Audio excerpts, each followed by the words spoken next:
Hello, everybody. Welcome to another video. Today it is the 25th of January, and the main headlines from today's video will be about Velyka Novosilka and a surprise Russian advance north of Andriivka, reaching into the settlement itself.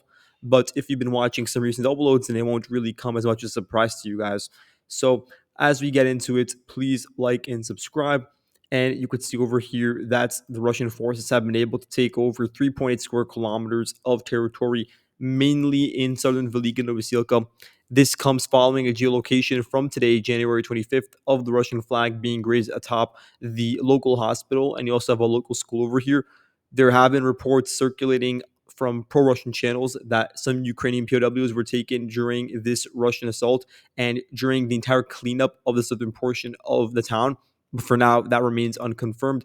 But we are really waiting to see if footage will come out showing POWs in droves or even a smaller quantity being captured, because as of now, we're not seeing much of that.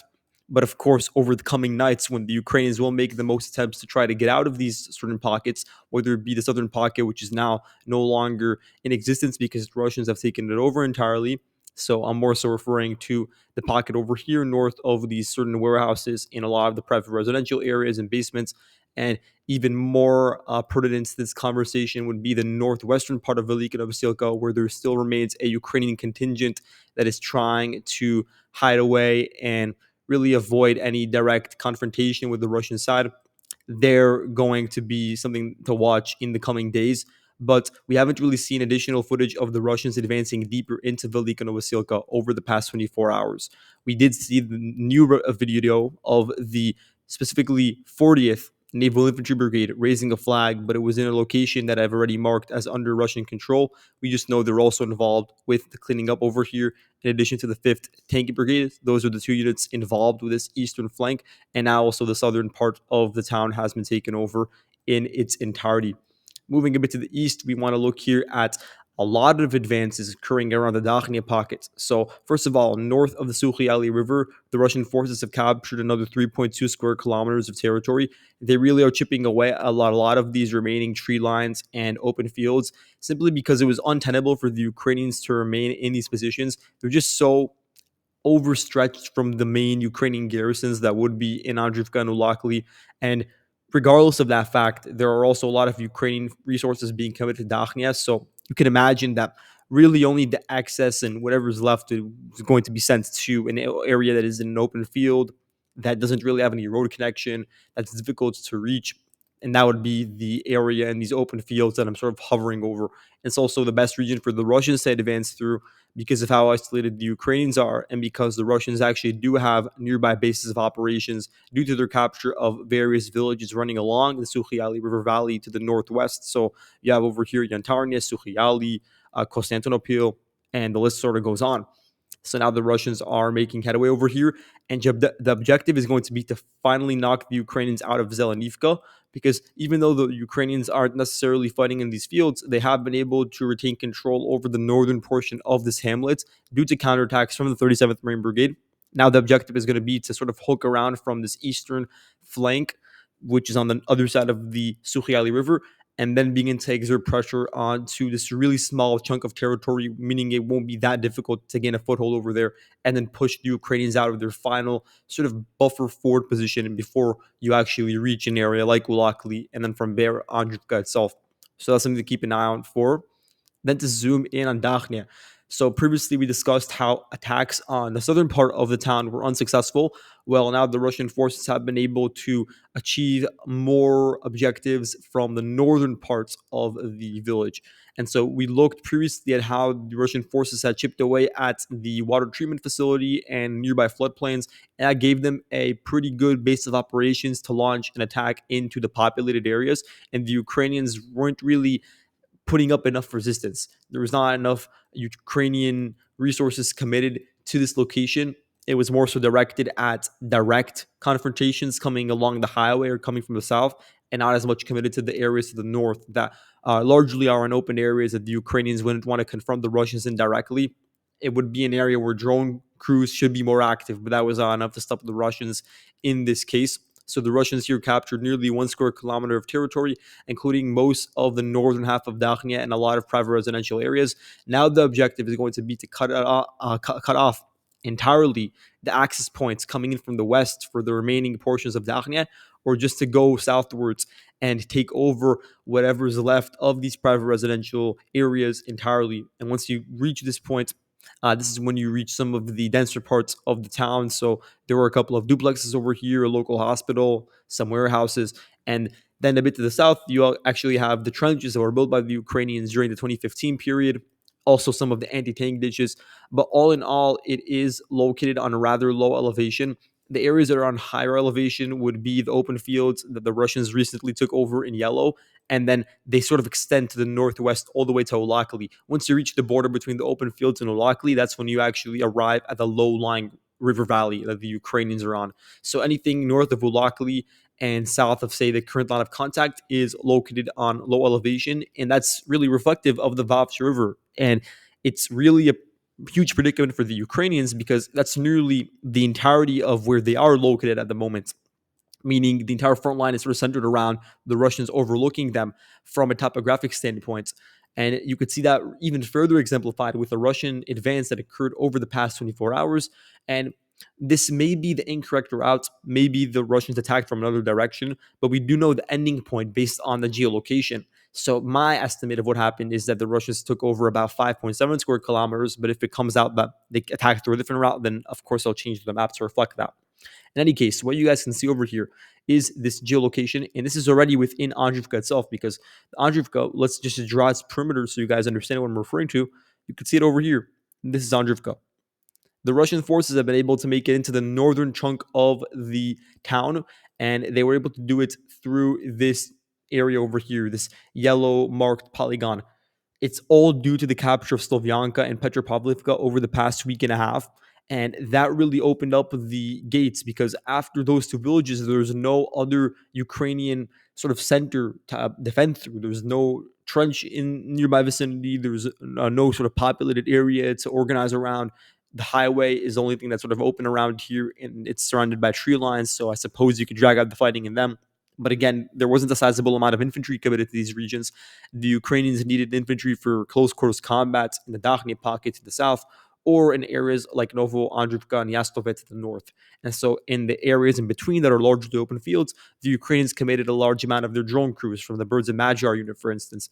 But that only helps to a certain degree because eventually, once you reach a certain abundance, drones are not enough to deal with the various directions through which Russian squads are attacking. And each time they have like 4 to 6 men in them, maybe even more, not really armored, but at least on foot. And they're advancing through sometimes thick shrubbery where drones can't be spotted. They can't spot the Russian soldiers. And a lot of the time, these squads have one anti drone gunner that shoots down the drones. So, again, it's not a foolproof option to just have the entire area inundated with FPVs. Eventually, there are cracks in that sort of defense.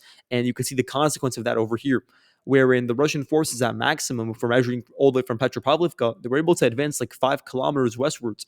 And that is a really deep advance. And that would not be possible if the Ukrainians were able to organize a company level counterattack to push back the Russians in this area. And they were able to do that, but that was a bit to the south. It was in Shevchenko. They did that earlier on in the week. But since then, the situation has sort of stabilized and the Russians regained ground. Over here, you can see that the raid battalion, this is an FPV group, further sort of backing my point, and they struck Russian squad of soldiers that were entering into one of these houses in the rural parts of northern Andriivka. So we don't know the fate of what happened to the Russians, but they definitely were geolocated over here. And so now what's going to be really on our minds is whether they're able to retain control over here and then from there expand their presence even further deep into Andriivka. Because Andriivka, once you get into it, you see that it's not that dense of a settlement. A lot of these areas are just private residential houses that should be pretty similar to a lot of the fighting that the Russians have experienced in similar clashes only a couple of weeks ago, even though it's a bit larger because it is larger in terms of surface area. In terms of the actual layout of the houses, it's not that much different. And then when it comes to elevation, I'll just mark for you guys where the heights are. You have, say, a valley over here, a valley over here, but then you have this just like massive height, which extends from all the regions west of Slovyanka and Petropavlivka, and then also directly north of Shevchenko and Andriivka. I'm marking it over here with this red perimeter. And the Russians just directly steamrolled past it and now they're securing a lot of the locations that are near the highway and either east or west of it that are on this height that directly overlooks the river valley of Andriivka and also the road that's supposed to supply it. So this really has a lot of important implications for the future course of the battle. And I was warning about it once these two villages fell, that the Russians would have an open route through which to attack, not just to Andriivka, but more generally to the Ukrainian rear and reach a lot of villages that are running along the same Vapcha line all the way to the Dnipro-Donetsk border, and then also to the eastern flank of Komar. But that's more of a long-term phenomenon that I believe we'll end up seeing. Now, to go a bit to the north, let's discuss the 59th Brigade because it's been renamed the 59th Assault Brigade. It's no longer motorized. It underwent a lot of changes, especially during the February 2024 period after the Battle of Avdiivka. So it had this stint of period of time where it just suffered enormous losses and was really relied upon as one of the main Ukrainian units involved with high intensity defensive operations in Donbass. So during that time period, which has almost been a year now, they've been in the center stage of fighting without that much rest. And so they have, as a result, really attrited their forces and battalions. So now, after investigations into the unit's commanders, previous commanders, they were sort of mired in controversy, but there were no actions taken against those commanders. Although they're not really associated with the unit anymore, they were never really held accountable for their actions, which a lot of soldiers complained about. Now the 59th Brigade is being renamed the Assault Brigade instead of motorized. What this means that it's going to be moved away from the Ukrainian ground forces and will actually move into the Ukrainian unmanned systems forces. The unmanned systems forces just contains a lot of units that are involved primarily with FPV sort of combats. So this is interesting because this brigade is supposed to have a lot of battalions that are involved in infantry fighting and also as a tank battalion. And so, really, the question is how much of that is actually still a reality and how much of it is on paper. So, what I think happened is the level of attrition was just so large that the only remaining core that was still significant in size and was still really worth banking on was the FPV component. Because you have within this brigade the 108th Da Vinci Wolves mechanized brigade, and that unit is really involved with FPV strikes, and it's one of sort of the trailblazers within the Ukrainian military. In addition to the Birds of Magyar units, when it comes to FPVs, and also with these robotic machine guns. So now that's going to be the main focus of this unit, and they've been moved away from the ground forces, although they're still operating on the front line. As we zoom in, you'll see over here the Russians have been able to enter into Nadivka, captured a small piece of territory, and pushed along one road 600 meters westwards. Important to note that the Ukrainians still retain control over the really dense trenches running along the northern outskirts of the village and also the warehouses. Looking over here at Kotlina, you can see the Russian forces once again chipping away at additional territory, this time 1 square kilometer north of Kotlina. Still, this shaft over here, I don't know if it's a shaft or if these are just houses, but whatever structure is over here, it's still not fallen into Russian hands. So that's going to be an objective of theirs. They're also going to look at taking out the remaining tree lines north of Kotlina in order to remove any of the buffer zone around it.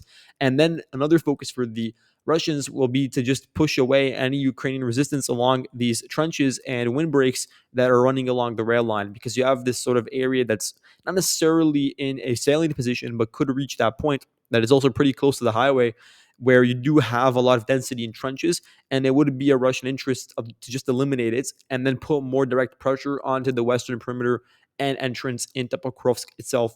But a lot of the pressure is still going to focus further westwards on Udachne. The capture of Udachne is of the utmost importance for the Russian side, and also to reach this mining facility and more generally all of the open fields on heights that are either to the east of Dnipro or south of Serhivka. Now, to look at the unfolding situation around Sukhyar, this is an interesting advance. The Russians were able to gain 0.54 square kilometers of territory just north of Novohordivka. This is an area where the Ukrainians previously had a lot of experience in holding on to the front line and even in conducting localized counterattacks. The Skala regiment has been moved around and hasn't really remained in this location anymore, even though they were really, really important when it came to the defensive fabric of this location.